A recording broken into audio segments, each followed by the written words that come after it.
Ladies and gentlemen, hey, hi, how you doing? Welcome back to the channel. Thank you so much for stopping by. Coming up here on May 1st, we are of course going to see the Season 3 Reloaded update take place in Modern Warfare 3 and Warzone. While this is going to be a pretty standard Reloaded update or mid-season update, we're going to see the usual content changes, some gameplay updates, full-on patch notes with the update tomorrow. We are also going to see a new weapons update slash a new meta update here too. And with that, today I wanted to preview sort of what to expect across the board with some of the confirmations that we have for the weapons update, but then also what to expect with some of the possible meta changes as well, since I would say for the most part things are trending in some particular directions there. But first and foremost, when it comes to this overall weapons update, the main part here is going to be our next new weapon, one that honestly I fully expect to be an absolute meta choice, and that is none other than the BAL-27, of course, an assault rifle returning from Advanced Warfare.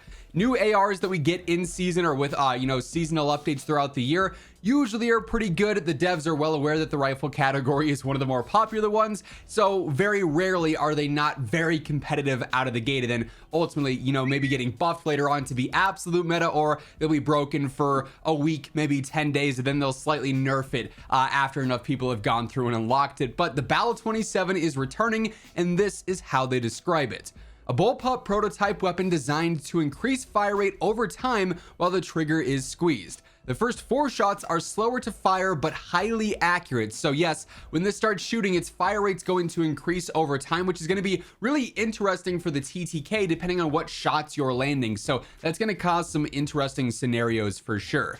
They also say the top-loading BAL-27 assault rifle offers quick reloads and a unique firing mechanism whereby the initial 4 shots favor accuracy before the weapon kicks up into a higher fire rate to finish the job and bring down your target fast.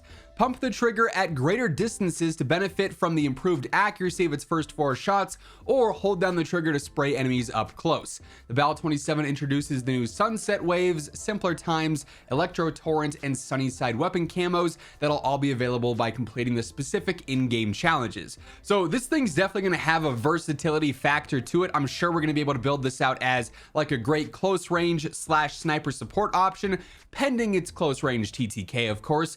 But then also, if you do want to use it for range, yes, you can just hold that trigger and spray and pray, and if you have good recoil control, you're probably going to be okay. However, you could also sort of tap fire this thing. Shoot 4 bullets, stop, reset, shoot 4 bullets, stop, reset, and it's going to be even more accurate. So definitely something to take note of when you're using this in game. Now, as far as accessing the BAL-27 goes, this is going to be available through the new sector that'll be unlocked in the Battle Pass with the Season 3 Reloaded update, which means that ultimately this is going to be like the max reward for that sector. So in order to get this, you're going to have to go through and unlock the 4 basic things within the sector first. It's going to have 4 different challenges, probably be like some double XP, maybe a calling card or a sticker. Then once you do all 4 of those challenges, you'll then have a specific challenge for the BAL-27. You complete that, and then you gain access to this. So it is going to be free for everyone to fully unlock. However, it's going to take a little bit more time than maybe just a weekly challenge or something like that. So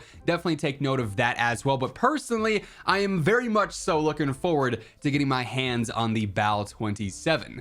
We also have several other new weapon updates and new meta updates coming with Season 3 Reloaded though, and as we dive into these, quick reminder, if you're new to the channel or you simply have not subscribed yet, let's change that, because every single day I got you covered with everything you need to know about Call of Duty, so feel free to hit that sub button and turn on those post notifications. And if you enjoy the video, do me a favor, drop a like on it. It is always really appreciated. Much love to everyone who takes the time to do so. Now, the next main part of the weapons update for Season 3 Reloaded actually isn't really all happening on day 1. It's going to be happening throughout the remainder of the season, and that is the new Aftermarket part updates through the weekly challenges. We do have 3 more Aftermarket parts that are going to be dropping in the final 4 weeks of the season. The last week will probably be a blueprint or something, and then that'll also give us access to that mastery camo for Season 2, of course. Allegiances, I think it's called. But as far as these 3 Aftermarket parts go, I gotta say, all of them are going to be pretty interesting, because I think all of them really do have a chance to play a pretty significant part in the overall meta. So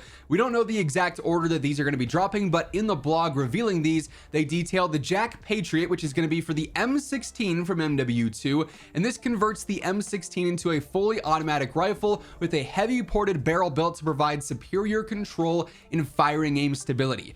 Truly, I think this is what's gonna make the M16 potentially a meta rifle. This is gonna be a game changer for sure.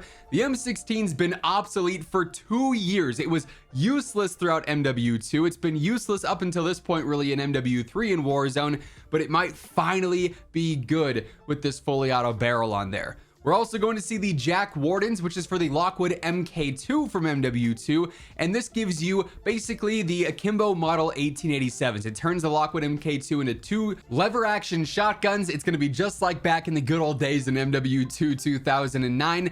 From the gameplay that we saw of this in our preview blog with the devs, or preview call rather with the devs back prior to season 3, they didn't look crazy overpowered. Like, it did seem like the majority of the time it was going to require 2 shots to actually knock an enemy in multiplayer. Obviously it would be even more in Warzone, so hopefully these are pretty well balanced, but it's also akimbo shotguns, so I would not be surprised if it was broken in some way, shape, or form. And then lastly, we've got the Jack Atlas kit for the AMR9, and this converts the AMR9 into an extremely lethal and accurate 5-round burst carbine chambered in 5.56. So the AMR9 basically becomes a burst assault rifle with this.